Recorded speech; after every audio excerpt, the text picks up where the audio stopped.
Certo, então já se passaram 5 minutos. Então vamos dar início. Bom dia, Cíntia. Bom dia, Bruno. Nós vamos hoje iniciar Bom dia, Wilson. a sessão 3.1, que vai falar sobre comércio eletrônico e negócios eletrônicos, né? Na aula passada nós falamos sobre a sessão 2.4 e a sessão, na verdade, na aula passada nós fizemos uma atividade que pegou toda a sessão número 2, né? Passando aí por diversos tipos de sistemas e diversos tipos de ferramentas de tomada de decisão, né? Ferramentas eletrônicas de forma geral. Hoje a gente vai continuar falando ainda sobre essas ferramentas, que afinal de contas é o foco da nossa disciplina de sistemas de informações gerenciais.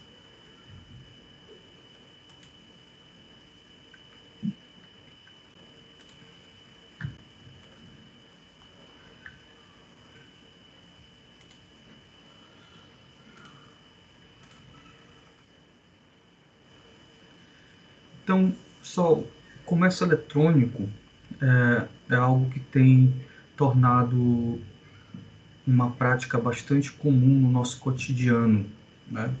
A aquisição por meios não presenciais é algo que a sociedade de forma geral ela já vem praticando há um certo tempo, né?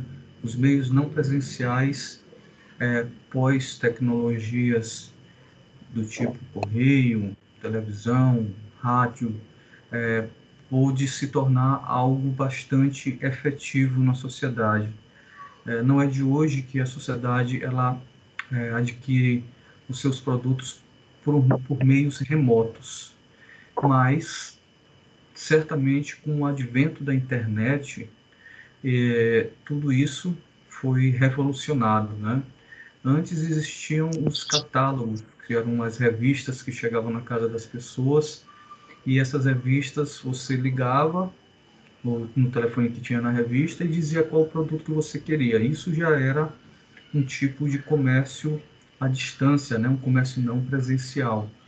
Mas a internet trouxe uma série de vantagens para termos interação e mostrarmos os nossos produtos e serviços para os nossos clientes. O fato de a gente poder mostrar vídeo, áudio, diversas informações que não acumulavam despesas na hora da produção, como é o caso das revistas, tornou a internet o principal canal de vendas quando não se trata de vendas presenciais. Então, certamente muitos de vocês já fizeram aquisições pela internet e algumas aquisições foram exitosas e outras nem tanto, né? Alguém já conseguiu comprar alguma coisa pela internet e não ficou satisfeito com o que adquiriu? Que queira dar o seu relato? Comprei alguma coisa na internet e não foi como eu esperava.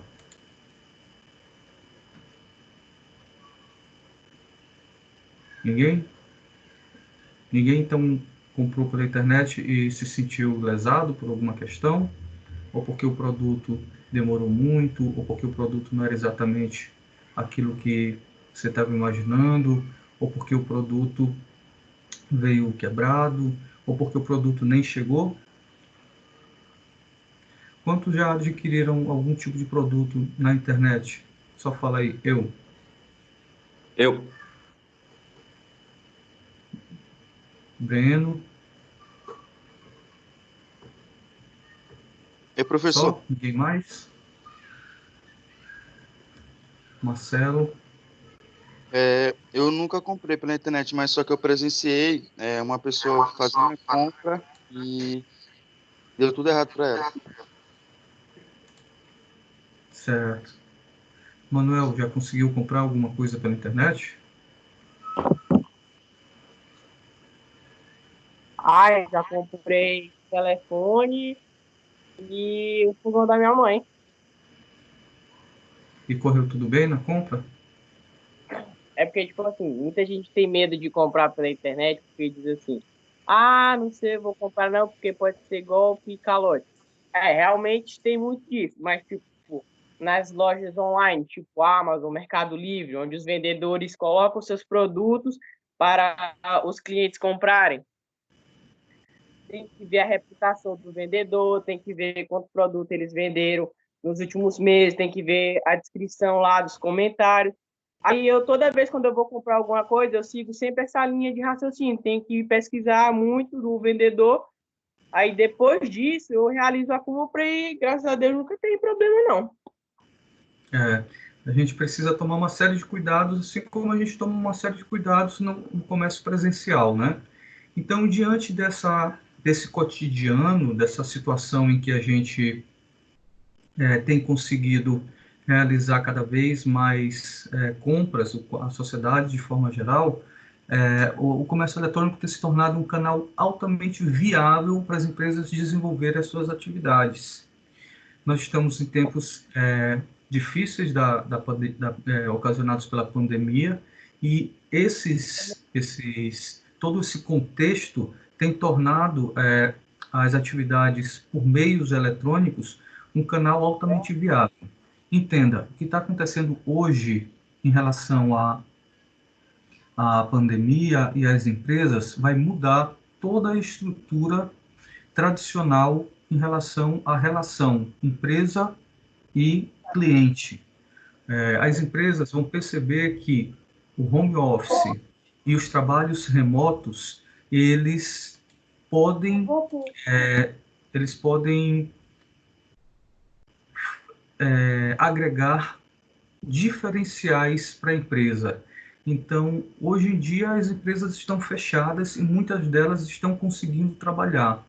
Eu tenho um amigo que ele trabalha numa loja de ar-condicionados, de peças de ar-condicionados, e ele disse que ele está vendendo tanto quanto se ele estivesse na loja. Ou seja, então é um segmento que está conseguindo se adaptar a uma realidade da qual foi imposta por algo que foi completamente imprevisível utilizando os meios eletrônicos.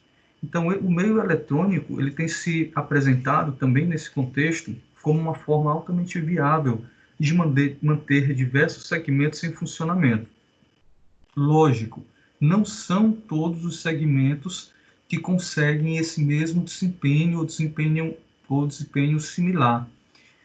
Por exemplo, o segmento de comércio de vestuário.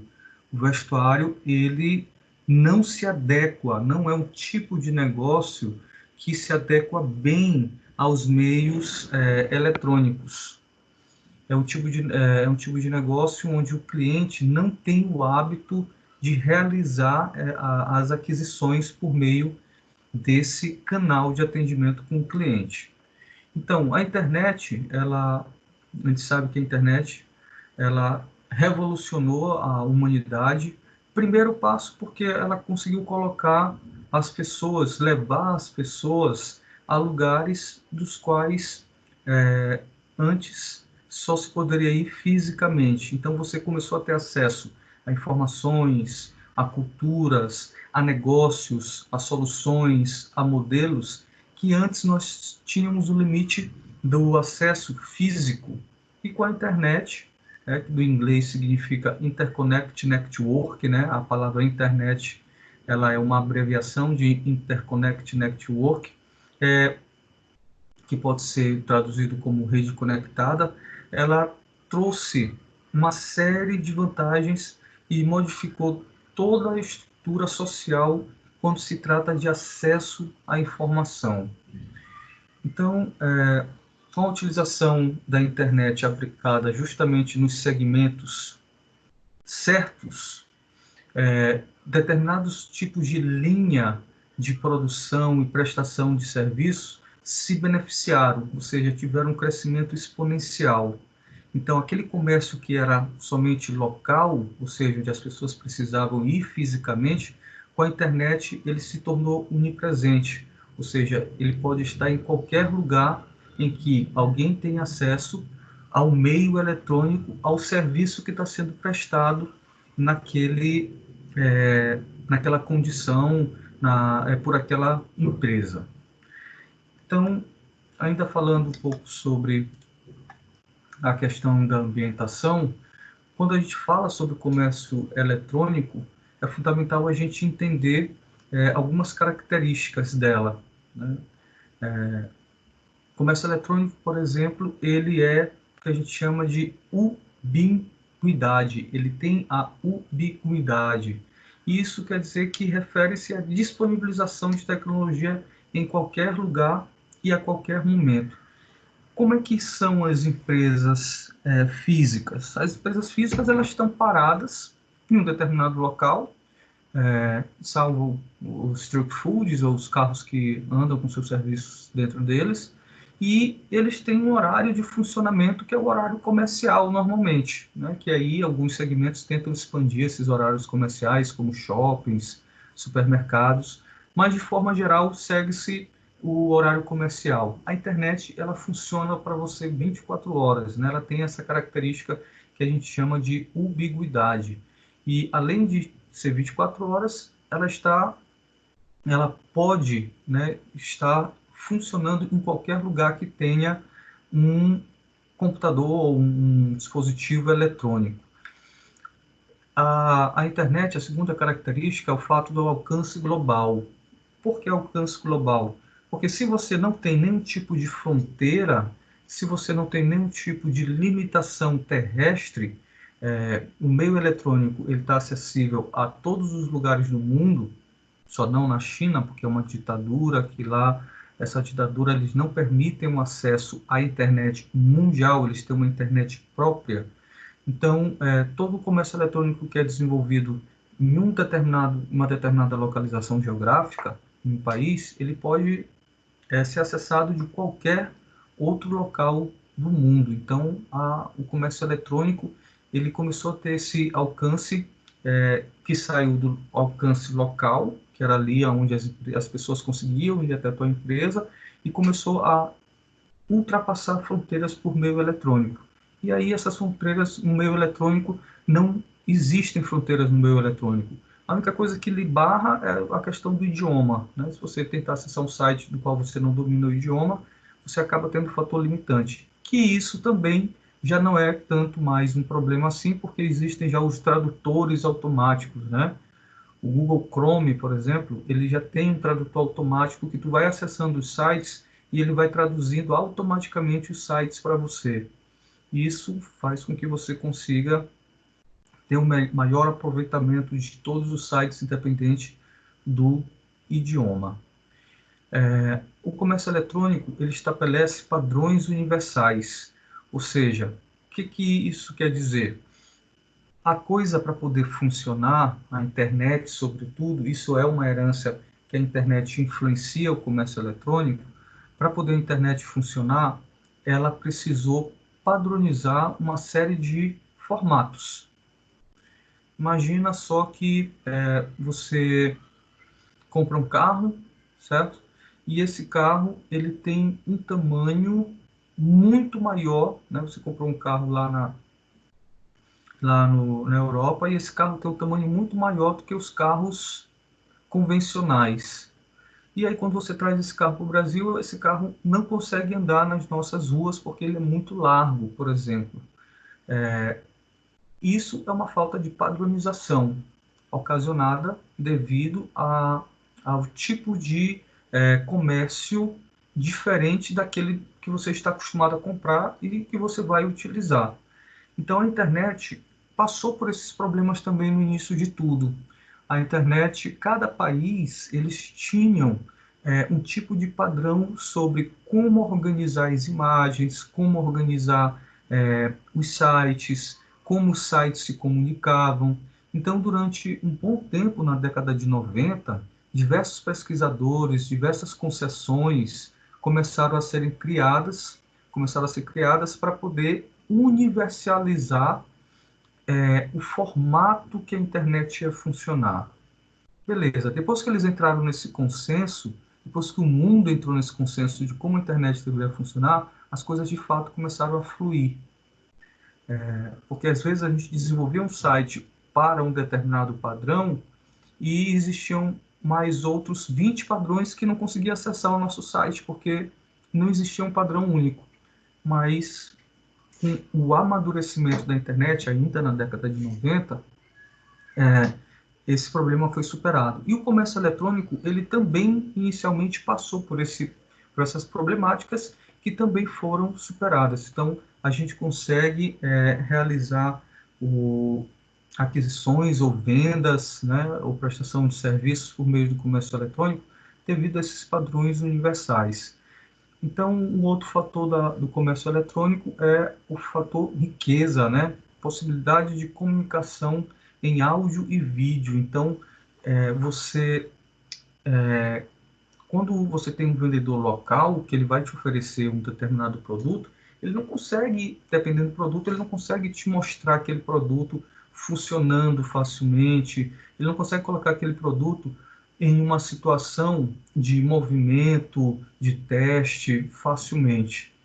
Pela internet, a gente consegue gravar diversos vídeos daquele produto sendo utilizado de diversas formas, mostrando toda a sua capacidade de execução, todas as suas facilidades, resistências e coisas do tipo. E você consegue também ver, demonstrar por meio de recursos de áudio, depoimentos de pessoas que utilizam o produto, ou então uma descrição de áudio de como o produto funciona. Então, a riqueza de detalhes para você envolver o seu cliente por meio do comércio eletrônico é algo bastante interessante. Outro item importante, essencial da característica do comércio eletrônico é a questão da interatividade, né? O que seria a questão da interatividade?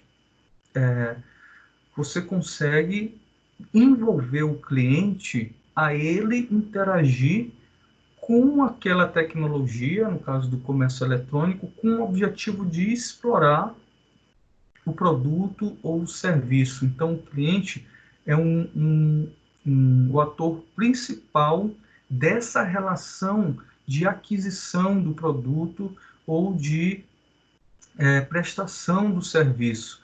Então, quando você consegue envolver o cliente, o aproveitamento e o poder de convencimento para o cliente adquirir aquele produto ou contratar aquele serviço, ele se torna maior devido a esse envolvimento. O cliente não é somente um mero espectador, ele é um agente de movimentação nessa relação. A densidade de informação e questões sociais. Então, para você ter uma ideia, né, o comércio eletrônico, a empresa brasileira Natura, que foi fundada em 1969, ela se defrontou em 2002 com a questão da internet, do comércio eletrônico, né? A empresa Natura já era uma grande empresa em 2002, porque ela já era desde 1969, e aí alguém dentro da empresa foi muito visionário e disse, rapaz, olha esse negócio de internet, porque as pessoas normalmente têm medo daquilo que não conhecem, né? Mas alguém falou, rapaz, vamos apostar nesse negócio que parece bastante interessante. E aí a Natura conseguiu ampliar o seu mercado, que era um mercado somente de lojas físicas, começou também a explorar o comércio eletrônico, né? Atuando por meio das consultoras. Então aí as consultoras elas tinham acesso a todas as informações por meio digital, fazendo seus pedidos por meio digital, mostrando os catálogos digitais e realizando essas vendas por meio digital para as pessoas de forma geral.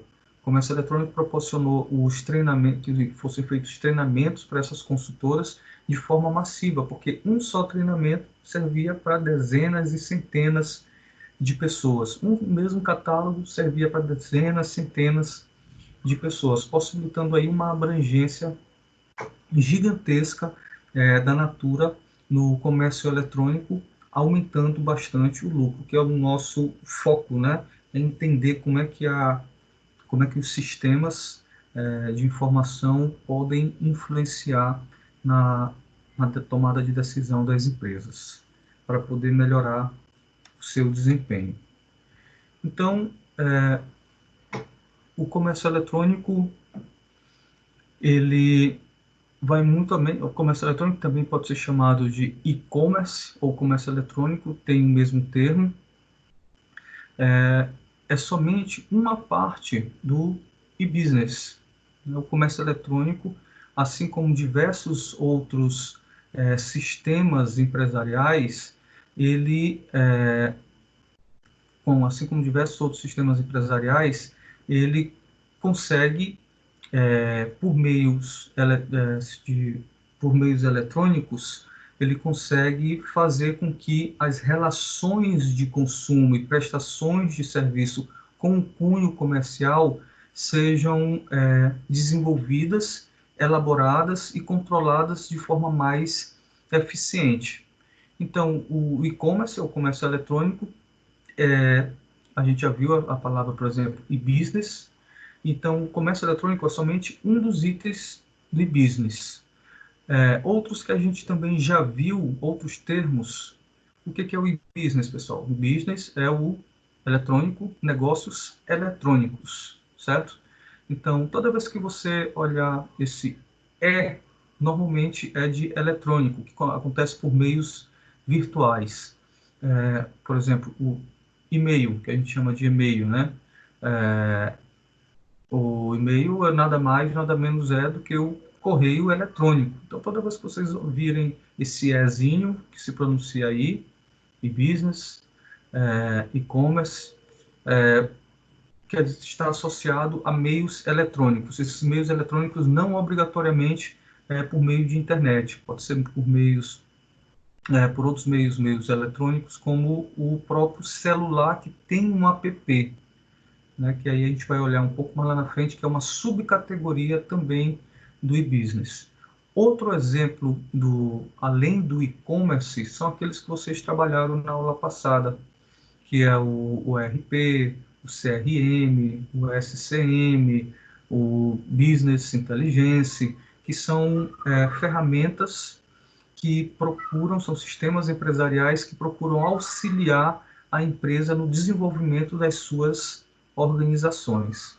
Se a gente fosse fazer um diagrama sobre a relação, a gente pode dizer que o e-business, né, ele abrange toda essa gama de possibilidades, né? O e-business, a gente pode ter o e-business por meio de colaboração.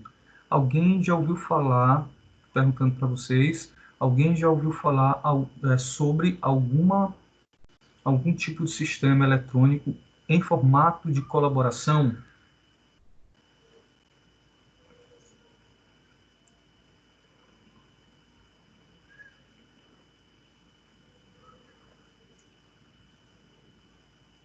Mais comum é na internet, né? Você já ouviu falar do Wikipedia?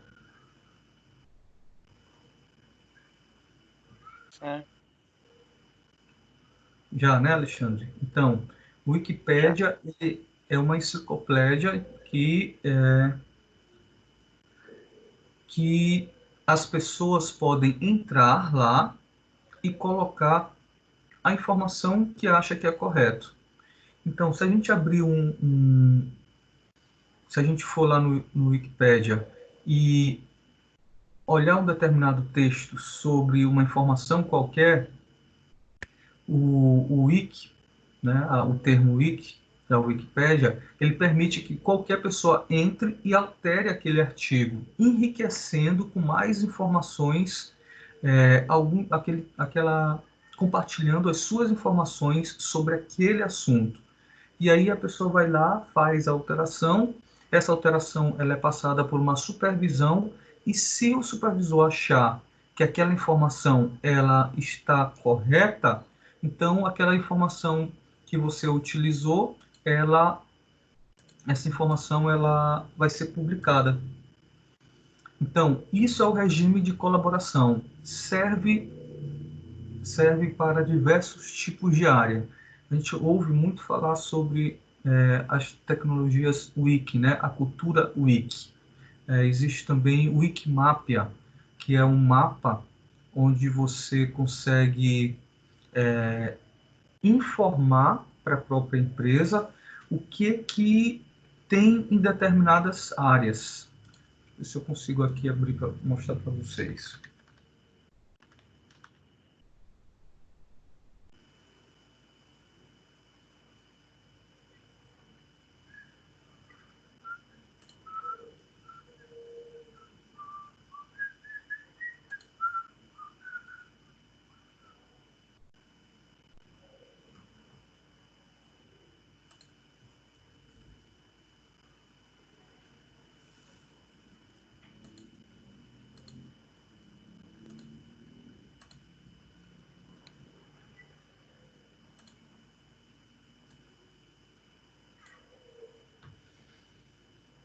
Ó, esse aqui é o Wikimapia, que é um dos tipos de e-business, certo? A gente pode colocar uma determinada região.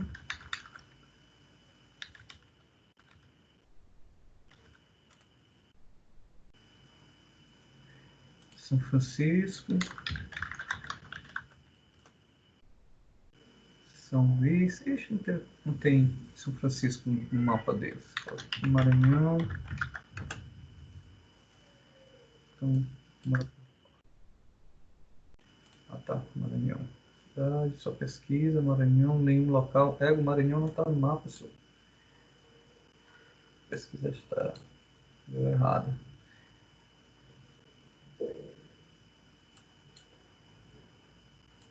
Não está achando São.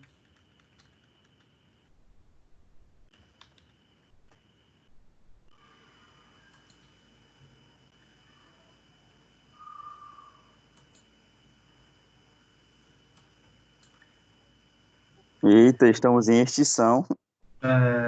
Tá complicado, né? Então aí, por algum motivo ele não achou, não está achando a palavra, mas tudo bem, a gente consegue localizar visualmente.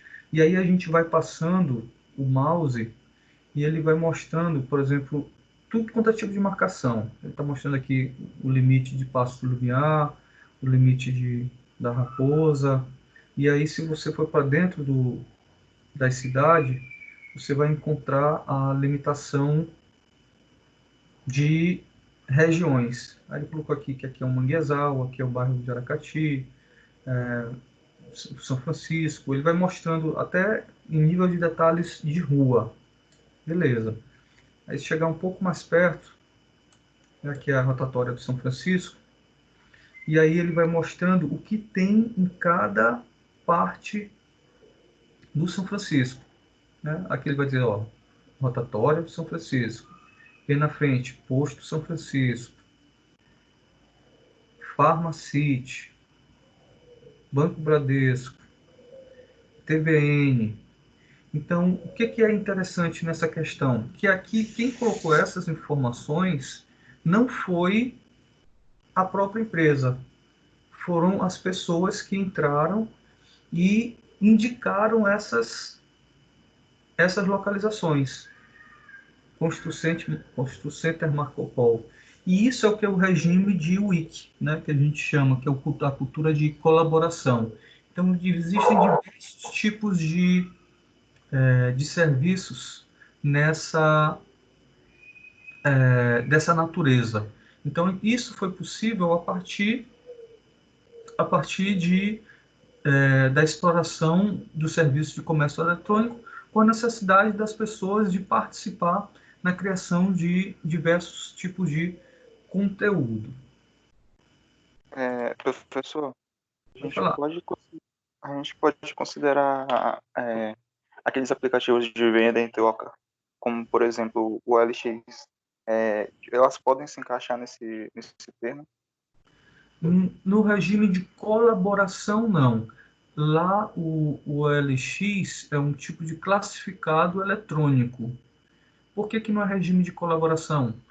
Porque o regime de colaboração ele é assim: alguém cria um determinado item, e aí esse item ele vai ser enriquecido por outras pessoas que vão colaborar ou seja, vou incluir suas visões, as suas experiências, é, vou contribuir de alguma forma para conseguir enriquecer aquele artigo ou aquele serviço, como é no caso do mapa, né? A a Wikipédia, por exemplo,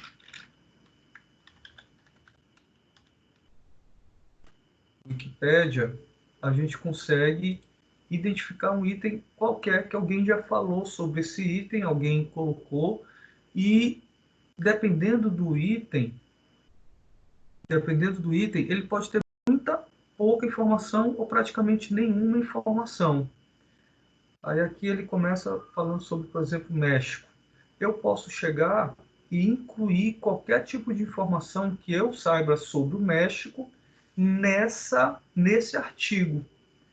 Então, isso é o regime de colaboração. Lá o do LX é um tipo de comércio, um classificado eletrônico, que é um pouco diferente dessa ideia, certo? Mas é também um tipo de e-business. Por quê? Porque ele é um tipo de negócio eletrônico. Então, ele vai se encaixar nessa questão do e-business. Ele também faz parte desse ramo, né? Ele é um tipo de e-commerce. Por que um tipo de e-commerce? O OLX. Porque está ali sendo feito um comércio entre pessoas físicas, né? Que a gente chama de C2C, que é Consumer to Consumer. Na próxima aula a gente vai falar um pouco mais detalhadamente sobre esse tipo de classificação. Beleza? Então, o comércio eletrônico ele pode ser, né, compreendido como um processo de e-business, assim como diversos outros, porque ele tem a transação comercial de compra e venda. E se a gente fosse organizar de forma gráfica, a gente tem todos esses outros que a gente também já conheceu. Deixa eu verificar se tem algum aqui que a gente não conhece. Tem algum desses aí que vocês nunca ouviram falar, pessoal? Vocês queiram que eu explique? Ó, transferências eletrônicas entre empresas, a gente chama de B2B, Business to Business. São negócios entre empresas. A gente vai olhar esses termos na próxima aula. O BI, o CRM, o RP, o SCM a gente viu na aula passada, na nossa última aula. Comércio eletrônico é o que a gente está vendo agora. Atividade online entre empresas, é isso que eu estou falando para vocês do B2B.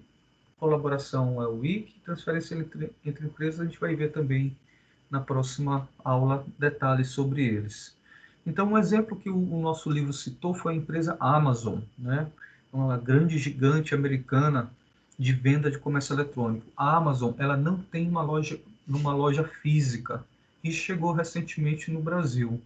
Ela teve ali o início do seu serviço em 1995 e, a priori, ela vendia coisas elementares, as coisas mais simples que o comércio eletrônico pode oferecer, que são livros e CDs. São simples porque esse segmento. Alguém sabe dizer por que o segmento de CD, livro, são coisas simples de vender pela internet? Professor, bom dia. Bom dia. Seria por conta que um livro, geralmente no site em si, tá a capa dele, tá o resumo, fala um pouco do autor e é algo assim objetivo, tipo, eu quero um livro de determinado assunto. Eu vou lá, olho e se eu gostei do resumo em si, tipo, aquilo desperta curiosidade em mim, eu vou e compro. Assim também como um CD, diferente de um celular que a gente quer escolher mais, que a gente tem medo, diferente de uma roupa, um sapato e qualquer outro objetivo e qualquer outra mercadoria que a gente compra. Seria por isso? Exatamente. Tudo faz referência à a forma como você interage com o produto. os produtos que você mais tem um tipo de contato, mais um tipo de interação, de envolvimento com o seu aspecto físico, seu aspecto físico, mais difícil é você conseguir comprar esse item pela internet.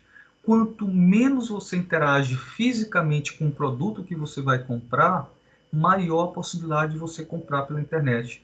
Porque a interação física ela é decisória para poder você adquirir ou não o produto.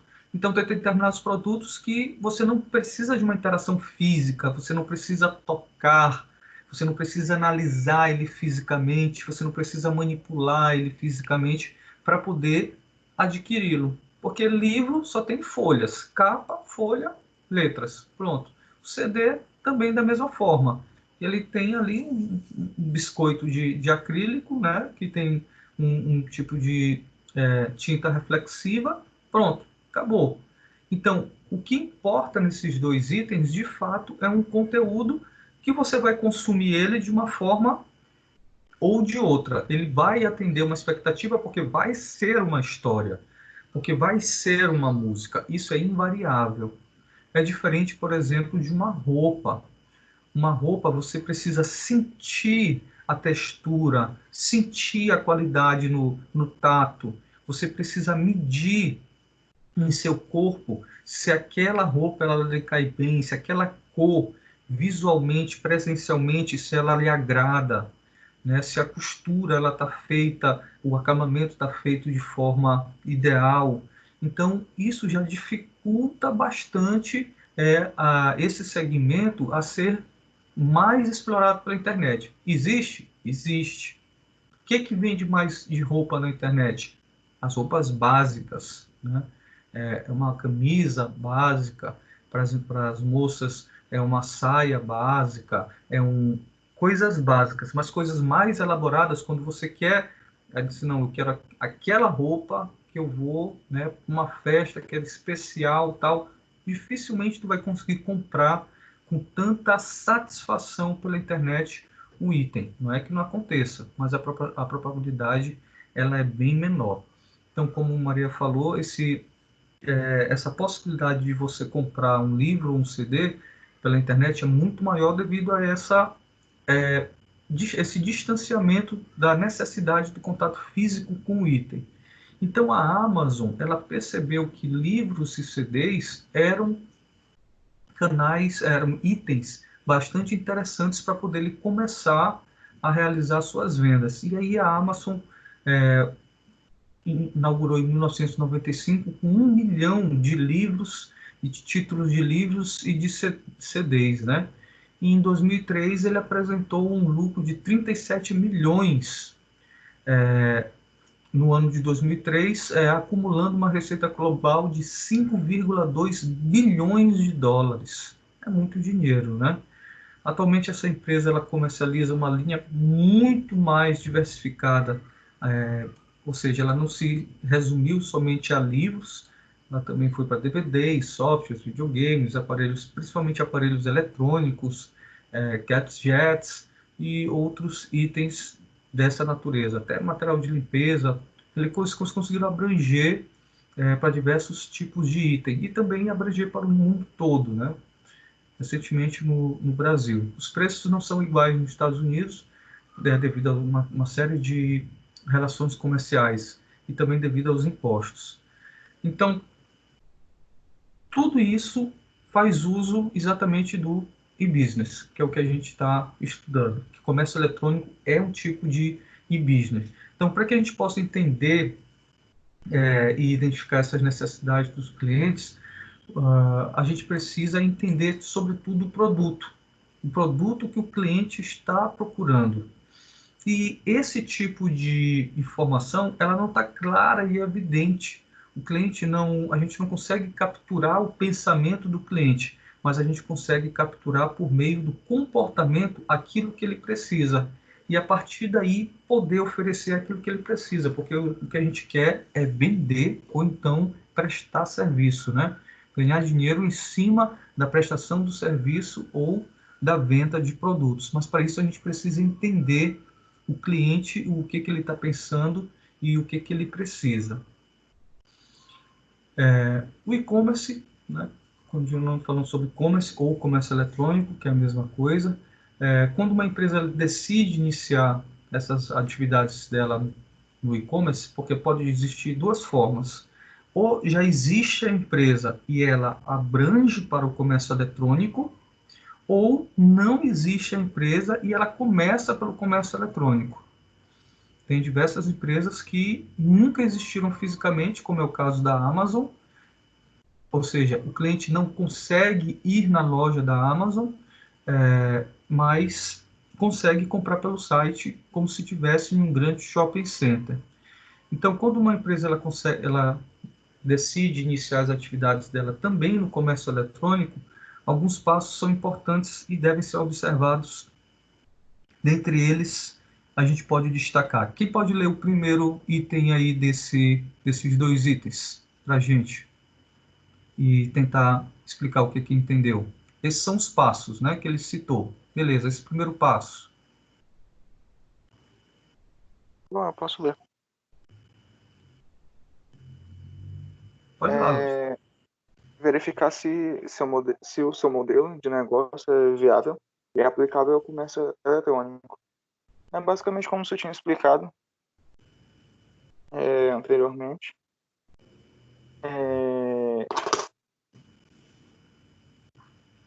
Se a gente pode ter umas... sabe como é que eu posso dizer? Respira, respira. Por exemplo, o produto, né?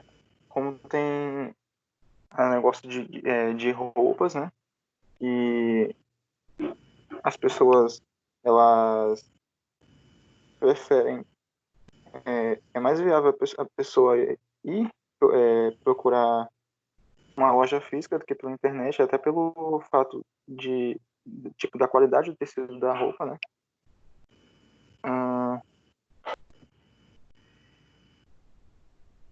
Fechou teu microfone, isso.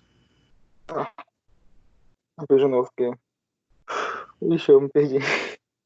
Não, tranquilo. Vou te ajudar, mas obrigado pela participação, Alexandre. Então, existem itens e itens. Existem itens que eles são mais fáceis de vender pela internet e existem itens que não são tão fáceis. Então, o primeiro passo para a gente tentar e partir para o comércio eletrônico é saber se o meu item, aquilo que eu vendo, o tipo de serviço que eu presto, se ele é viável a fazer uma propaganda no comércio eletrônico.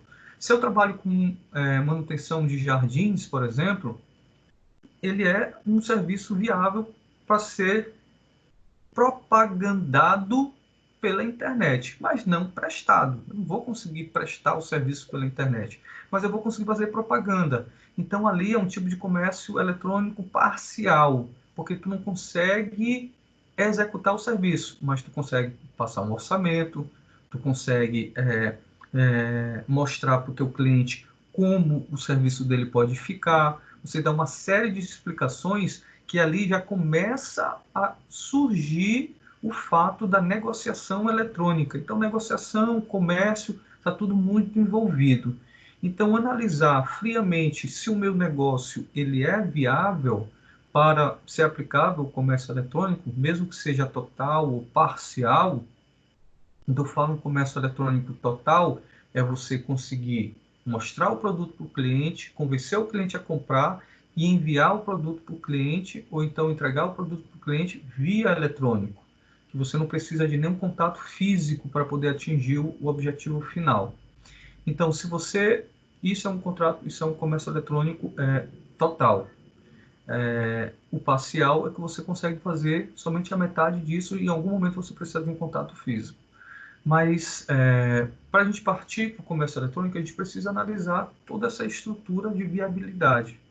Quando eu falei, por exemplo, do comércio de roupas, a Riachuelo, a C&A, por exemplo, eles não têm nada expressivo em relação a vendas do comércio eletrônico. Eu acredito que até bem pouco tempo atrás, da última vez que eu pesquisei, a C&A nem vender eles vendiam. Eles mostravam a nova coleção, mostravam todas as camisas novas, os vestidos novos, aí você podia ir lá, escolher, testar e vestir.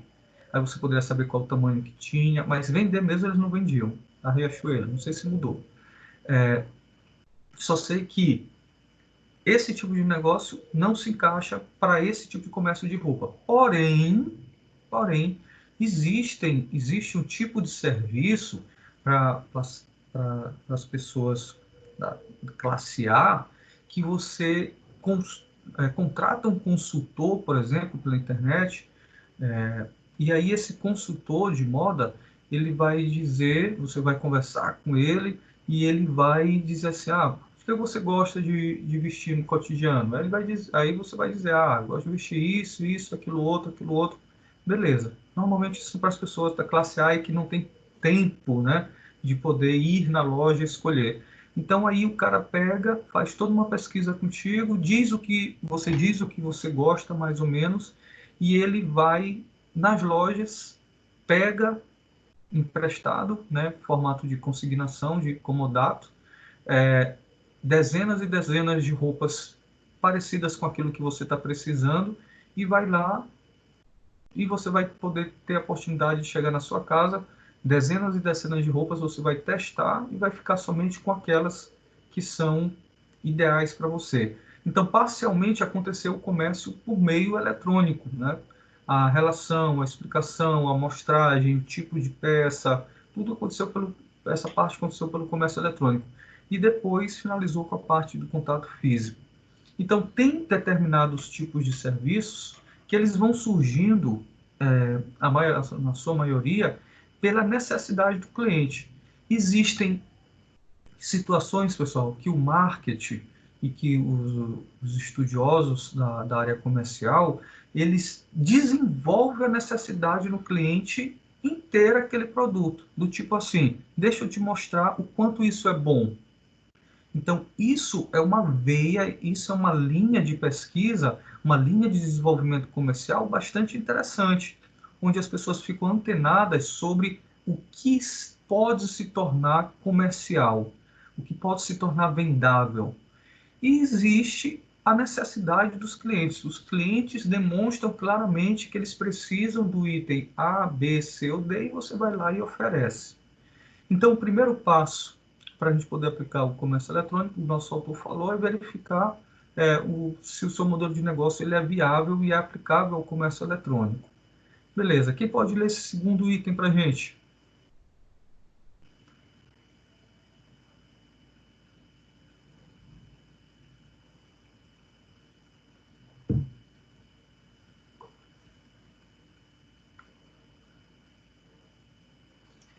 Vamos lá, pessoal, alguém para poder ler esse segundo item? Não precisa explicar se não entender. Então, lendo já ajuda. Beleza. Bom dia, professor. Iria ler o segundo. Escolher uma plataforma de e-commerce.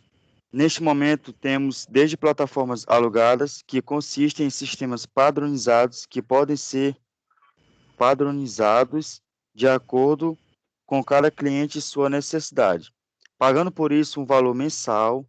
Já as plataformas open source, né, podem ser compreendidas como lojas virtuais de código aberto, que são gratuitas. Desculpa. Beleza. Tudo bem. Permitindo à empresa que atue nesta plataforma a gestão e adaptação de acordo com suas necessidades.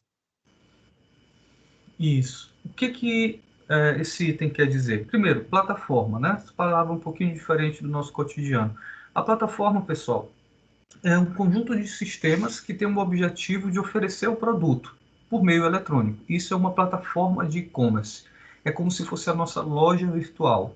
Então, uma loja virtual nada mais é nada menos é um site que te permite oferecer produtos em formato de catálogos, produtos ou serviços, e que te permite cobrar o cliente quando ele vai precisar passar o cartão de crédito ou boleto. Inicialmente, né, lá na década de 90, no início do 90 para 2000, o comércio eletrônico ele passou por uma série de tempestades, como, né, a tempestade da criação, digamos assim, porque surgiram muitos erros, muitas falhas. Essas falhas levaram a muitas fraudes, as pessoas começaram a ficar com medo de usar o comércio eletrônico. Hoje, o comércio eletrônico ele já é bastante, como eu posso dizer, seguro, se você escolher a loja certa, como o Manuel falou mais cedo, né? Escolhendo a loja certa, dá tudo certo. Então, por quê? Porque já houve uma maturidade nessas plataformas de comércio eletrônico para poder prestar serviços de forma segura. No início, para vocês terem uma ideia, quando a gente ia passar o cartão de crédito em uma loja de comércio eletrônico, a loja tinha acesso ao número do nosso cartão de crédito. Hoje não funciona mais dessa forma. Quando uma plataforma de comércio eletrônico ela parte para a parte do pagamento, quando ela vai para a ação de pagamento para finalizar a compra, entra naquele momento a própria operadora do teu cartão de crédito ou uma operadora de cartão de crédito qualquer que vai ler o teu cartão de crédito. Então, a empresa em si nem tem contato com o teu cartão de crédito. E isso facilita bastante para prever a diminuição. Isso diminui bastante a possibilidade de fraude, né? De alguém capturar o teu cartão de crédito e sair por aí realizando compras indevidas.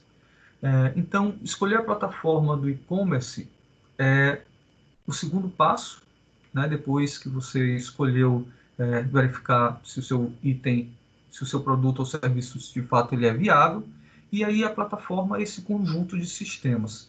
Deixa eu verificar aqui um exemplo. Estou tentando abrir aqui enquanto o Marcelo falava.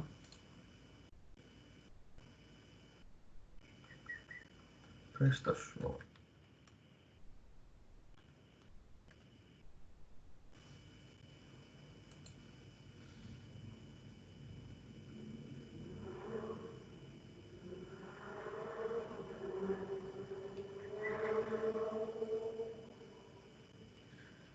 Então, o PrestaShop, que mudou de nome para Shopify, ele é um tipo de comércio, um tipo de plataforma de comércio eletrônico, onde você pode gratuitamente utilizar essa plataforma e nessa plataforma já existe uma série de facilidades sobre catálogos, como criar os catálogos, o layout, o formato, o tipo de cores. Então é um negócio altamente intuitivo e gratuito, né? Agora, ele é gratuito até uma certa parte. Por exemplo, se você consegue fazer 100 vendas por dia, então ele tem um limite. A partir de, se você começa a fazer mais de 100 vendas, é só um exemplo, por dia, então subentende-se que o seu negócio é um negócio de sucesso. Se o seu negócio é um negócio de sucesso, você já pode retribuir para a plataforma aquele em formato de valores, né, realizando o pagamento de uma assinatura, porque você conseguiu, por meio da plataforma deles, o sucesso. Mas ele te dá essa carta branca para poder utilizar esse tipo de serviço de forma gratuita, até uma determinada quantidade de vendas, né? Isso é só um exemplo do formato de como a gente pode iniciar o nosso comércio eletrônico. Por que que isso é gratuito? Há o termo open source, que é código aberto, né? É justamente um tipo de cultura digital que permite você disponibilizar para as pessoas aquilo que você produziu de forma gratuita. E aí você cria um mecanismo de depois te dar o retorno, porque ninguém vai trabalhar de graça o tempo todo. Então, por exemplo, o Facebook. O Facebook ele é gratuito, mas você recebe propagandas em troca disso.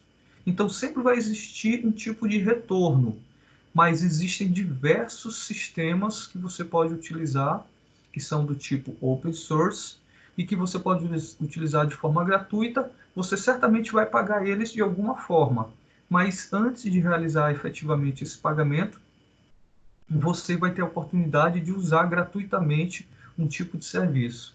Então, essa plataforma aqui que eu estou mostrando para vocês, ela já inclui as ferramentas de pagamento, ela já cria relatórios de vendas ou de produtos que foram mais clicados, ela tem, ela cita aqui outras ferramentas de plataformas de e-commerce, fácil de entender, ou seja, deve ser bastante intuitiva. Aí ele dá todas as vantagens, né, do e-commerce, que é vender de qualquer lugar, para poder convencer você a utilizar a plataforma. Você visualiza todos os canais de vendas, deixa os clientes paguem como quiserem, ou seja, ele tem uma multiplataforma em relação a tipos de pagamento. Você pode pagar pelo Amazon Pay, Stripe e 100 outros tipos de formas de pagamento. Então, forma de pagamento não vai ser problema, boleto, cartão, transferência. Ele tem uma análise, essa plataforma ele disponibiliza uma análise de todas as informações que são referentes ao comércio eletrônico, né, por meio da criação de relatórios. Isso é só um dos exemplos. E ela é bastante simples e intuitiva, você não precisa ser nenhum tipo de gênio em informática para poder perceber que essa ferramenta ela pode lhe trazer bastante benefício.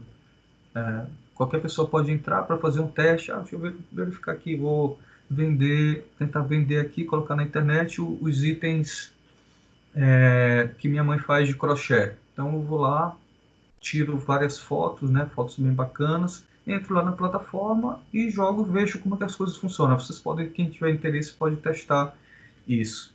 Agora, lógico, essas plataformas, pessoal, o que é a plataforma? O nome plataforma é um nome bastante abrangente, porque ela inclui tudo isso que a gente está falando: relatório, venda, canal de comunicação, controle daquilo que está sendo mais clicado, para poder depois ser analisado, quem não está sendo clicado, para poder tirar aquele item. Isso é uma plataforma, uma coisa bastante abrangente. Agora, existe somente os canais de propaganda, que aí muitas pessoas utilizam o Instagram. Qual é a diferença do Instagram? Você colocar um item para vender no Instagram e um item para vender por meio de uma plataforma dessa. O Instagram, ele não te oferece nenhum tipo de serviço de pagamento. Você simplesmente expõe a imagem. Você está ali fazendo, é só uma vitrine. E a plataforma do e-commerce não, ele é uma loja completa. Segurança, ele leva em consideração a segurança, a venda, a exposição, a troca das informações. Ele analisa o teu cliente, como o teu cliente se comporta dentro dessa loja, e o Instagram não faz nada disso. Mas o poder que o Instagram tem, por exemplo, em fazer propaganda é altíssimo, por se tratar de uma rede social. Então, outra ferramenta é a Magento, né? Ambos, tanto o PrestaShop que a gente viu agora e o Magento, eles possibilitam a criação de lojas virtuais de forma gratuita. E quem quiser se arriscar.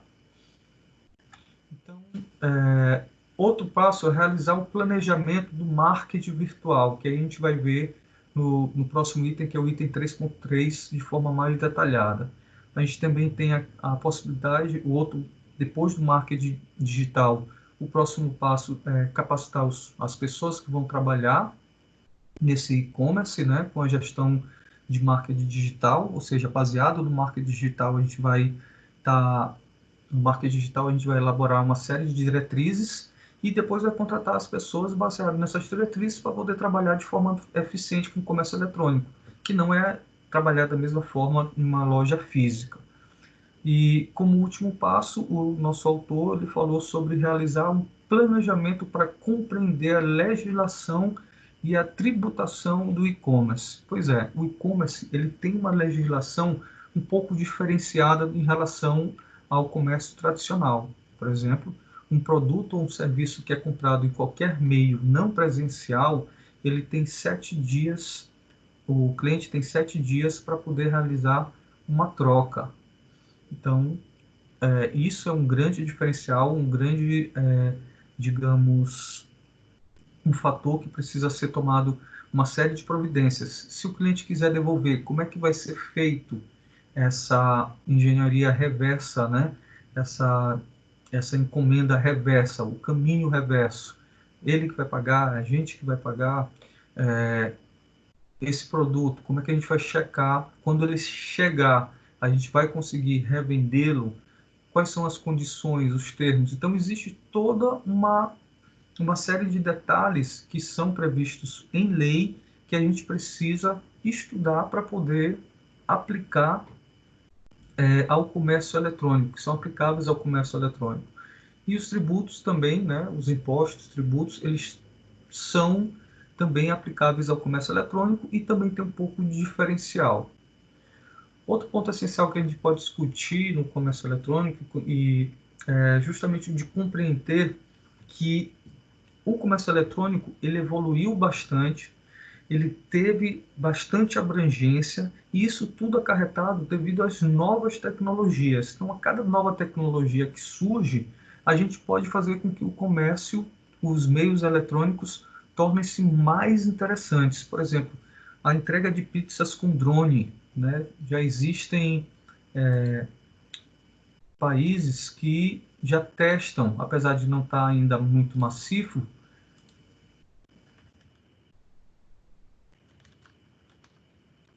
apesar de ainda não estar muito massivo, mas existem empresas que fazem esse tipo de entrega. A própria, se eu não me engano, teve uma pizzaria no Brasil que fez uma entrega.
E foi um exemplo de uma grande jogada de marketing, né? A partir de uma tecnologia que surgiu, a empresa, logicamente, eles não conseguem ainda entregar isso de uma forma efetiva para todo mundo. Vocês viram que o cara estava numa cobertura, então entregar um drone, entregar uma pizza em uma cobertura é realmente algo bastante interessante, mas nem todo mundo mora em uma cobertura, né, para poder estar recebendo pizza por meio de drone. Então, o comércio eletrônico, pessoal, ele vai se adaptando, ele vai se modificando, se moldando a partir de novas tecnologias. Então, essas tecnologias, elas vão deixando o comércio eletrônico muito mais interessante. E o que é mais importante nisso para nós que estudamos o comércio, que estudamos sistemas de informação gerencial? É que toda tecnologia que surge, a gente pode estar atento a essas tecnologias para poder ter ideias interessantes e que diferenciem a nossa empresa no mercado. A gente não deve ter medo de arriscar nessas novas tecnologias, porque elas podem, inclusive, te colocar em um diferencial de mercado bastante interessante. Você pode acabar se tornando pioneiro na utilização de uma determinada tecnologia. Mas para isso a gente precisa estar antenado sobre as coisas que estão acontecendo de forma geral. Beleza, meu povo? Tá todo mundo bem aí? Tá todo mundo ouvindo? Ninguém dormiu? Não durmam, pessoal. Tudo certo. Tudo ok, tudo ok. Certo. Então, o comércio eletrônico no Brasil, né? A gente vê muitas situações do comércio eletrônico, vamos ver alguns números do comércio eletrônico no Brasil. Em 96 foi onde teve o surgimento da primeira empresa brasileira que começou a vender livros pela internet. A loja era chamada de Booknet. Ela tinha 120 mil títulos, esses títulos todos livros brasileiros e 4 milhões de títulos estrangeiros.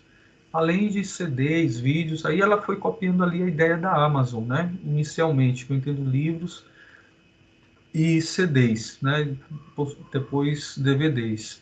ela foi adquirida pela empresa Submarino. Hoje ela é Submarino, né, em 1999. Submarino ela é internacional, mas aí ela acabou comprando essa Booknet no ano 2000 e se tornando parte hoje ainda da Submarino, que ainda tem uma grande representatividade no comércio brasileiro. Outra grande loja que acabou se tornando uma referência e que soube, né, vender, que soube explorar o comércio eletrônico foi a Americanas, né? Americanas.com praticamente se tornou uma loja separada da loja física. Você lembra da Americanas, você nem lembra Americanas.com, você nem lembra da loja física. Você sabe que tem uma série de referências. E eu já comprei na Americanas.com e fiquei muito satisfeito com o atendimento, com a devolução. Às vezes, teve uma vez que eu tive que devolver um item e eles mandaram a caixa, o código, não paguei nada para devolver. As experiências que eu tive foram bastante interessantes. Eles souberam bastante explorar essas questões de melhoramento dos processos para deixar o cliente bastante satisfeito. Então, no Brasil, de acordo com a Câmara Brasileira de Comércio, no ano de 2016, foi publicado que a maior representatividade do ano de 2014 no comércio eletrônico foi modas e acessórios, cosméticos, perfumaria, cuidados pessoais e saúde, eletrodomésticos, telefonias e celulares, livros e assinaturas e revistas. Não é nessa ordem, não necessariamente nessa mesma ordem, mas as coisas aconteceram, foram esses os segmentos, certo? Sempre com destaque para os segmentos de eletrônicos. Os segmentos de eletrônicos geralmente são os que vendem mais. Um outro exemplo de sucesso no Brasil, pessoal, que já é no segmento de moda e acessórios, por exemplo, foi a Netshoes. Então, a Netshoes é uma loja de artigos esportivos que tem como foco inicial a venda de tênis, mas eles conseguiram abranger aí o seu público, eles conseguiram oferecer diversos de outros itens bastante interessantes, e ela iniciou suas atividades de forma tradicional, lá numa loja física, mas depois ela entrou para o comércio eletrônico, se tornando uma das principais empresas de comércio eletrônico nacionais. A estratégia dela foi justamente ter preços que são bastante competitivos, ou seja, eles tiraram todo aquele valor, aquele custo agregado da loja física e repassaram esse benefício de diminuir esse custo agregado para o cliente. Ou seja, eles conseguiram oferecer um valor bem mais em conta. Porque a gente sabe que nem todas as empresas continuam eles não repassam esse benefício, né? Mas eles conseguiram repassar. Isso aliado a sempre estar medindo a satisfação do cliente quando é o produto adquirido. Então, a Netshoes sempre fez um acompanhamento de todos os clientes no seu início, ou pelo menos de um grupo de clientes que possam dar o feedback para eles e dizer o que pode ser melhorado ou o que não pode ser melhorado. Alguém já ouviu falar aqui da Netshoes? Sim, sim. Sim. Netshoes, eles fazem bastante propaganda, eles estão aí nas redes sociais de forma bastante expressiva. Eu já comprei tênis na Netshoes com preço bem bacana também. Tênis da Nike por R$100 e poucos. Até hoje está aí. Então, pontos fortes e pontos fracos do comércio eletrônico, né? Vamos citar alguns pontos fortes e algum ponto fraco. Alguém pode ler o primeiro item dos pontos fortes do comércio eletrônico? Sim, sim. O comércio eletrônico possui uma série de pontos fortes, como comodidade na compra de um produto ou serviço, maior disponibilidade, visto que os sites ficam 24 horas no ar, acesso por meio de computadores, aparelhos móveis e outros com conexão via internet, facilidade de comparação entre lojas, produtos e serviços. Certo.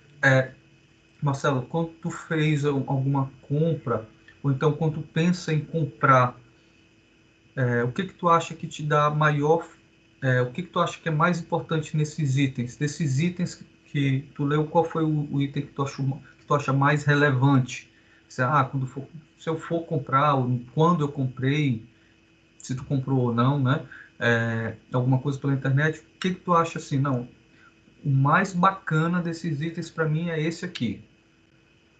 É a facilidade de comparação entre lojas de produtos e serviços, porque se a gente entrar em uma loja, vamos supor, o atendimento, principalmente, né? A pessoa ela vai se cair bem.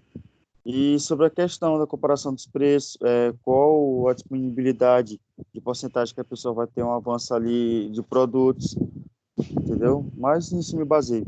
Por isso que eu achei a facilidade de comparação. Isso. Então, é bastante interessante você não só comprar de forma remota, mas você está em várias lojas ao mesmo tempo, né? Sai abrindo vários sites e aí vai comparando. Isso em uma loja física seria completamente impossível. Os outros itens é até mais fácil acontecer na loja física, por exemplo, a maior disponibilidade. Tem lojas, tem supermercados em outros estados que já funcionam 24 horas, então acaba ficando igual.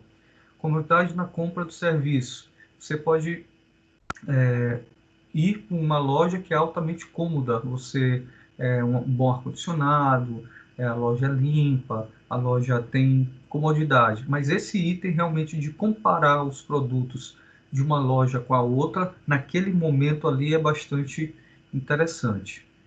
Sim, sim. Beleza. Quem pode ler o segundo item, que são os fatores de fragilidade, ou os fatores negativos em relação ao comércio eletrônico? Eu posso ler. Já como fragilidade do comércio eletrônico, podemos citar compras em sites fraudulentos, vulnerabilidade diante ataque de hackers a dados pessoais, possíveis compras incorretas de tamanho, formato e outras características, passíveis atrasos ou até mesmo a danificação do produto durante o transporte até a entrega.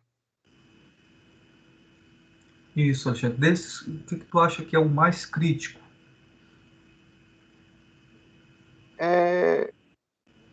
Os possíveis atrasos ou até mesmo a danificação de produtos durante o transporte e a entrega, né? Entrega.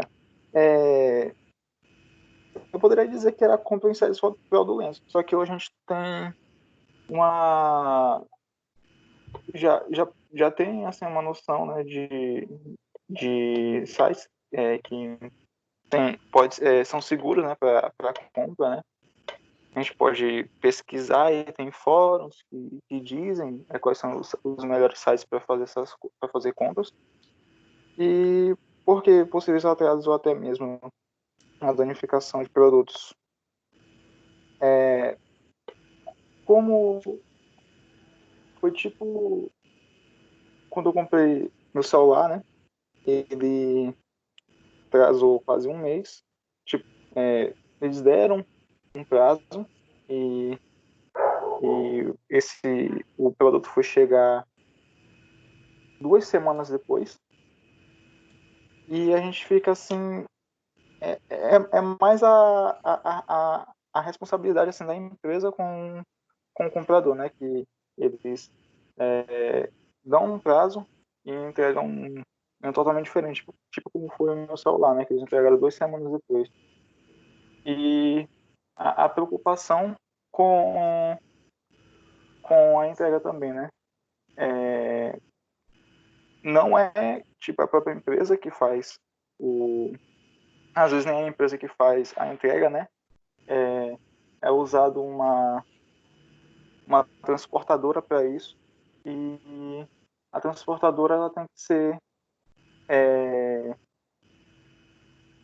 prestar um bom serviço, né? Tem que ser também confiável. Isso. Então, existe uma série de desvantagens que aí a gente vai, com muito jeito, contornando, né? A escolha de um site mais seguro ou bem conceituado, né? Ou um vendedor bem conceituado, no caso dos classificados, procurar sempre tomar cuidados em verificar se aquela empresa realmente ela é uma empresa que existe, porque pode ser que o site que você está acessando ele seja um site falso. Então, assim como no comércio tradicional, a gente precisa tomar uma série de medidas no comércio eletrônico. Mas existem sim desvantagens, mas essas desvantagens normalmente são para as pessoas desavisadas e não cuidadosas, né, que elas podem cair em qualquer tipo de cilada desses itens das fragilidades do comércio eletrônico.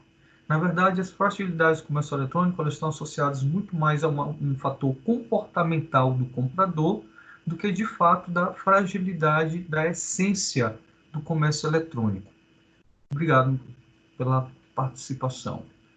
Então, o que a gente vai ver agora é justamente uma análise dos números do comércio eletrônico que aconteceram em 2015 por meio de um gráfico, né?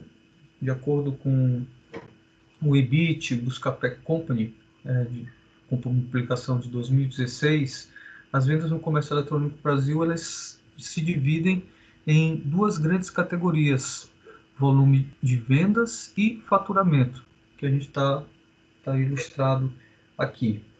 Nesse caso, nós temos aqui as categorias mais vendidas por meio do comércio eletrônico, levando em consideração aqui o volume de vendas, né? Moda e acessórios. Acessórios é um negócio também bastante tranquilo de se comprar pela internet, porque é praticamente invariável. Você olha aquele acessório, o que pode ser um acessório? Estamos falando aí de cinto, estamos falando do próprio sapato, né, do tênis, para as mulheres dos acessórios do tipo bijuteria ou óculos. Então, hoje, para vocês terem uma ideia, existem aplicativos que eles simulam a sua utilização do óculos, né? Ele te dá a possibilidade de você escolher o óculos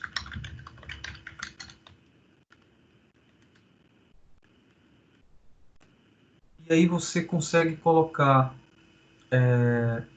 no seu rosto os modelos de óculos que estão disponíveis na loja.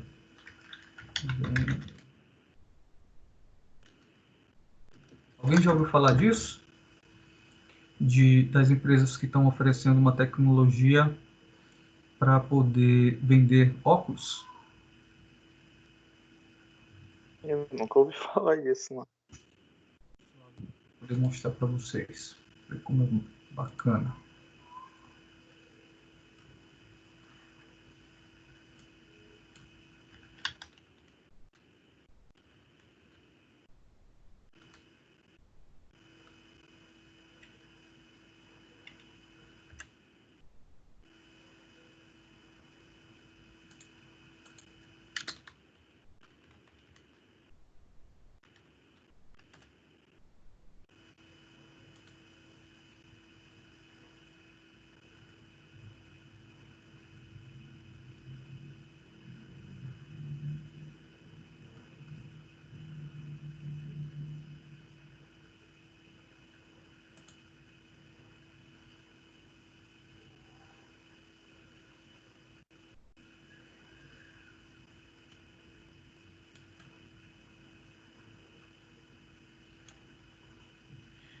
Então, aqui são 6 aplicações de realidade virtual e realidade aumentada para o varejo.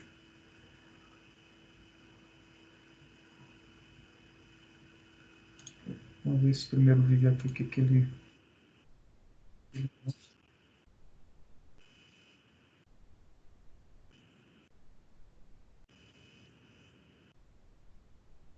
E vai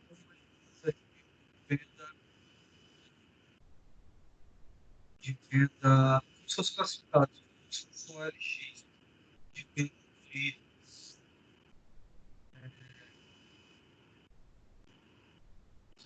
Mas aí que você não quer mais...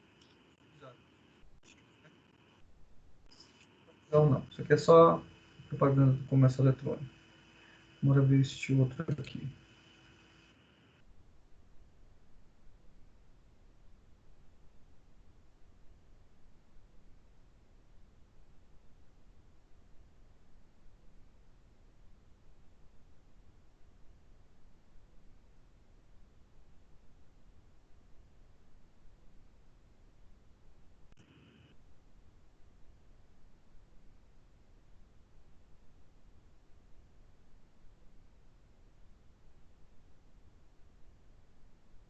Aí ela está usando o aplicativo para poder imaginar como as coisas ficariam na casa dela, né? As coisas que ela ainda não tem, né? E aí ela coloca por meio de um iPad, ó, ela visualiza como ficaria a cadeira amarela na mesa ali junto com a criança. Então esse é um tipo de realidade aumentada. Isso que eu queria achar era o do óculos. Eu botei esse outro aqui. Não, esse aqui. Esse aqui ele é bacana também.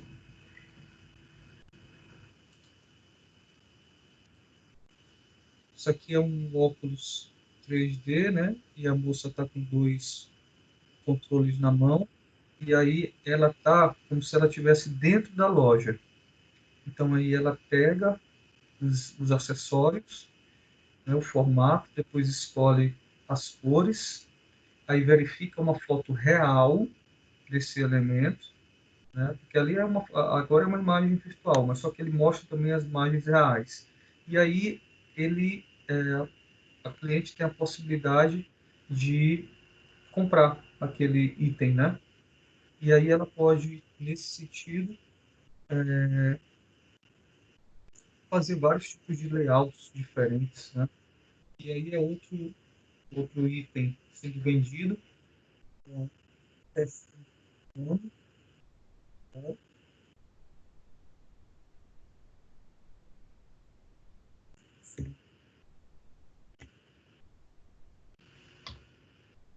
Vou passar aqui. Esse aqui também é bacana. Esse aqui, algumas óticas já tinha aqui em São Luís, que tu pode tirar foto e tu pode depois te movimentar fazendo um vídeo para poder ter uma ideia. Aí a moça está escolhendo um determinado item e esse item ele vai mostrando virtualmente como é que fica no corpo dela.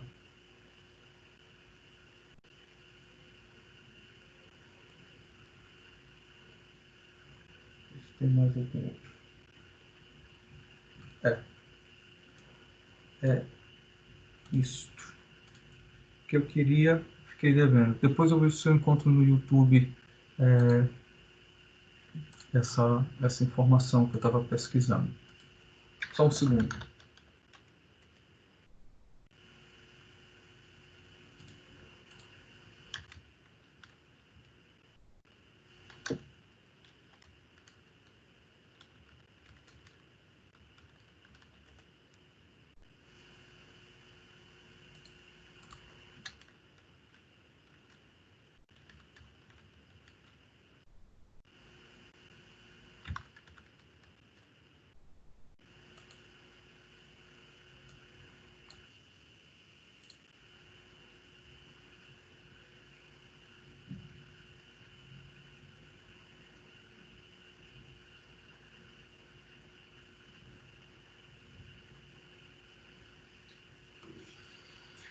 Certo, meu povo. Então, modas e acessórios foram o item que em 2015 mais teve visibilidade, que teve mais abrangência no mercado eletrônico, seguido aí dos eletrodomésticos, né? Os itens eletrodomésticos também, se vocês pararem bem para pensar, você não tem muita relação no momento da escolha. Uma geladeira não é um item que você vai ficar carregando ele aí para cima e para baixo e você precisa ter uma interação grande na hora de realizar a escolha. Telefones celulares, como todos os eletrônicos, né? A perfumaria, se você já conhece o perfume, então você vai comprar ele mais facilmente na internet. Comprei ele aqui, fui na loja, escolhi. Beleza, acabou, eu quero comprar de novo. Se eu puder comprar no site, vai ser bem melhor, porque o site normalmente é mais barato. Então aí o item perfumaria ele também teve um grande destaque em relação à quantidade de volume. Volume de vendas, pessoal, ou seja, itens, quantidade de itens que foram vendáveis. Esses são os itens que maior deram faturamento? Não. Os maiores deram faturamento foi justamente este gráfico aqui. Por que faturamento? Porque tem determinados itens eletrônicos que eles são mais rentáveis para a empresa. o valor agregado para as empresas é muito maior. Então, eles conseguem ter um faturamento maior, eles conseguem ter um lucro maior. Então, em termos de faturamento, quem deu mais retorno de faturamento foram os eletrônicos, seguidos da telefonia celular, eletrodomésticos, né? Seguido da telefonia celular, depois os eletrônicos, informática, decoração, modas, acessórios, livros, brinquedos, acessórios automotivos, construção e ferramentas, né? 1% está lá embaixo. Então, como a gente pode ver, o comércio eletrônico ele apresenta números bastante robustos, bastante interessantes para o Brasil, conforme a gente viu a pesquisa do Ibite e do Buscapé Company. Né? No Brasil, existe uma média, em 2016, de 45 mil lojas virtuais. E esse faturamento ele chega na casa dos seus 36 bilhões de reais. Né? Esses números eles colocam o Brasil entre os países com maior volume de venda no comércio eletrônico. Ele está entre os 10 países que mais vendem por meio de comércio eletrônico. Então isso é bastante interessante porque o brasileiro então ele tem de fato a cultura de comprar por meio do comércio eletrônico. E nós, com nossas empresas, nossos negócios, tem essa possibilidade de aderir a essa modalidade de venda e de acesso ao nosso cliente para poder justamente expandir o nosso produto, a nossa marca, se aproximando cada vez mais dos consumidores e não se limitando aos consumidores locais. Pois bem, pessoal, então essa foi a nossa aula em termos de comércio eletrônico, a primeira etapa, porque no item 3.3 a gente vai continuar falando sobre comércio eletrônico, mais voltado para a questão do marketing digital eletrônico, onde a gente vai ver alguns passos mais aprofundados de como desenvolver, elaborar, como entrar nesse mundo virtual. Alguém quer fazer alguma consideração? Quer tirar alguma dúvida ou algo do tipo? Professor, Pode falar. a respeito das lojas virtuais, quando ela não possui uma loja física, que nem o exemplo que o senhor usou da Amazon, como é que fica a questão do produto? Tipo, eu tenho toda uma plataforma, eu sei que meu cliente está fazendo o pedido de determinado produto, como que eu, enquanto apenas virtual, consigo ter acesso a esse produto e estar levando ele para o meu cliente? Como que ocorre esse processo? Certo, ótima pergunta, Maria. Muito obrigado por fazer a pergunta. O fato da loja ela ser virtual, ela não quer dizer que ela não exista fisicamente. Quando a gente diz que uma loja não existe fisicamente, ela não existe fisicamente para o cliente, mas ela tem lá a sua fábrica, com o seu depósito, com os seus escritórios, que não atende o público. O único contato que o público tem é por meio virtual. Então a Amazon ela tem diversos escritórios com diversos depósitos que se organiza para poder estocar os produtos e fazer a logística de entrega. E os escritórios ficam controlando toda essa engrenagem por meio dos processos de planejamento de captação de clientes por meio virtual e entrega dos produtos por meio presencial. No caso, seria uma parceria com outras empresas que vão fornecer esse produto, não é? Também pode ser. A Amazon ela pode, de repente, desenvolver o seu próprio setor de logística, de entrega, ou ela pode terceirizar. Né? Ela pode, assim como ela pode produzir determinados itens, que não é o caso da Amazon. A Amazon produz pouquíssimas coisas. Ela tem uma produçãozinha lá, mas é muito pequena. O que ela faz, de fato, é o que a Alexandre está falando. Ela pega, entra em contato com os fabricantes das coisas, fabricantes de computadores, fabricantes de bateria de celular, fabricantes de cabos de celular e itens desse tipo, e diga, olha, eu vou vender para você o seu produto.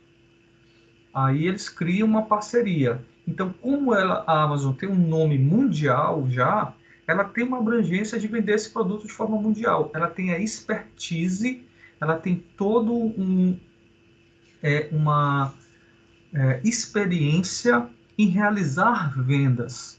Isso é bastante interessante. Por exemplo, se eu produzo óculos, certo? Eu produzo óculos. Produzir óculos já é um negócio muito complicado. Primeiro, produzir óculos que os clientes queiram, produzir óculos resistentes, produzir óculos baratos, produzir óculos rápidos. Isso tudo já é muito complexo para uma empresa.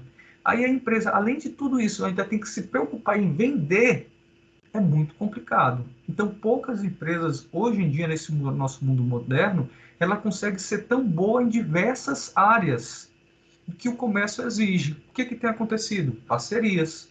Entre essas parcerias, um exemplo delas, é esse que eu estou falando. Uma empresa, ela fica especializada e preocupada em produzir o produto e outras empresas ficam preocupadas em realizar a venda, como é o caso da Amazon. Eu consegui responder, Maria, a pergunta? Sim, professor, ficou bem mais claro. Obrigada. Certo. O que mais, pessoal, que eu posso ajudar em termos de pergunta do nosso conteúdo?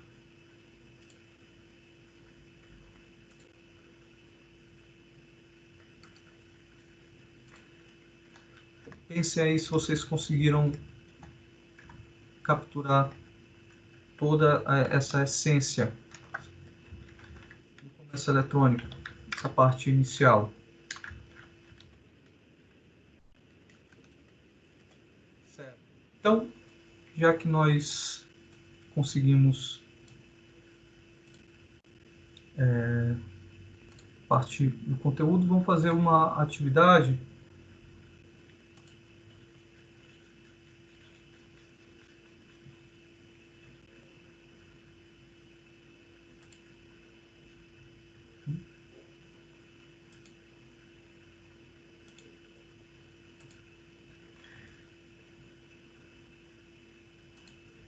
E aí a gente vai chamar de atividade 4, tá?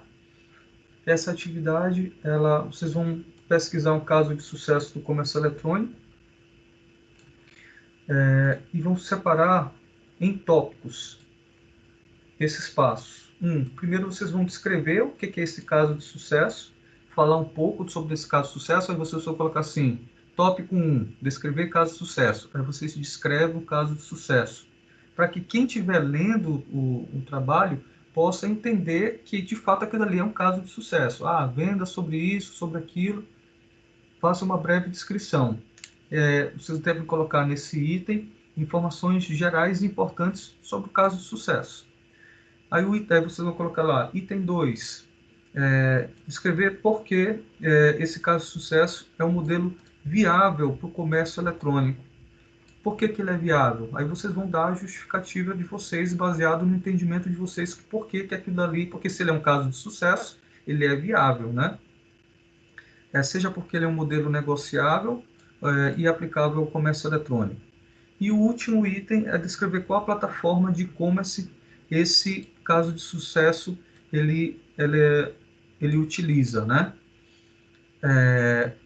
Essa plataforma não é difícil de pesquisar no próprio site desse caso de sucesso. Se você não tiver acesso a essa informação, no próprio site desse caso de sucesso, lá embaixo nas barras do site tem uma série de informações com letrinhas pequenas que lá normalmente tem falando sobre a plataforma que é utilizada. Vocês vão fazer, como sempre, a equipe de no máximo de 10 alunos. Na próxima aula eu vou escolher uma equipe, deixar no papelzinho uma equipe para falar, porque senão, se for colocar todas as equipes para falar, demora muito.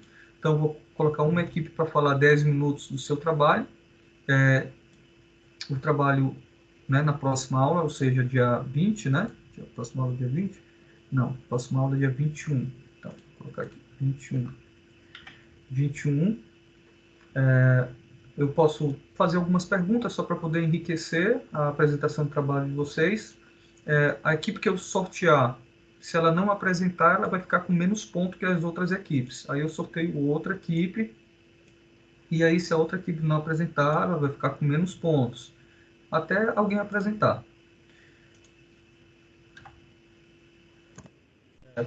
Aí o resto é que o trabalho precisa atender às normas da BNT, como vocês já sabem. Vocês vão me enviar o trabalho até o dia 19, que é um dia antes da nossa aula. Nossa, 19 não, é 20. Até o dia 20, que é um dia antes da nossa aula, por e-mail que vocês já sabem o que é. Importantíssimo vocês colocarem lá atividade 4, né? Resumo da sessão. Porque senão o e-mail de vocês, pessoal, ficar perdido no meio de um mar de e-mails que eu já tenho lá nos meus e-mails. Que milhares de alunos mandam e-mails para mim, então eu acabo, se vocês não colocarem o assunto correto, fica perdido o trabalho. Beleza? E essa atividade ela vai valer 400 pontos. Tranquilo, pessoal? Vou colocar essa descrição lá no grupo do WhatsApp. E se vocês não tiverem mais nenhuma dúvida e puderem ligar a câmera de vocês aí só para poder fazer um print, eu vou agradecer bastante. Passa a mão no cabelo aí, liga a câmera só para poder fazer um print.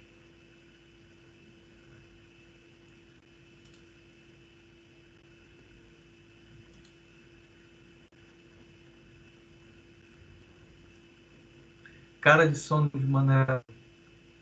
Pô, tive que botar camisa. Olha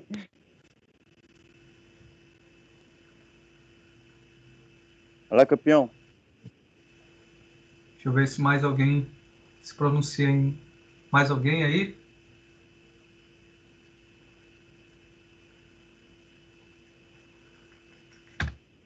Deixa eu fechar aqui.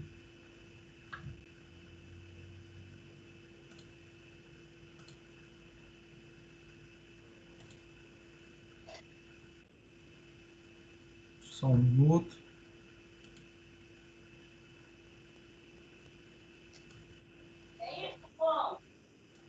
Ok. Então é isso, pessoal. Muitíssimo obrigado pela atenção e paciência de vocês. Qualquer coisa eu estou lá no WhatsApp e até a próxima aula. Beleza. Obrigado. Tchau, Beleza, você. professor. Tchau, Valeu. Manuel. Tchau, professor. Tchau. Obrigado. Tchau, tchau. Tchau. Na hora, professor.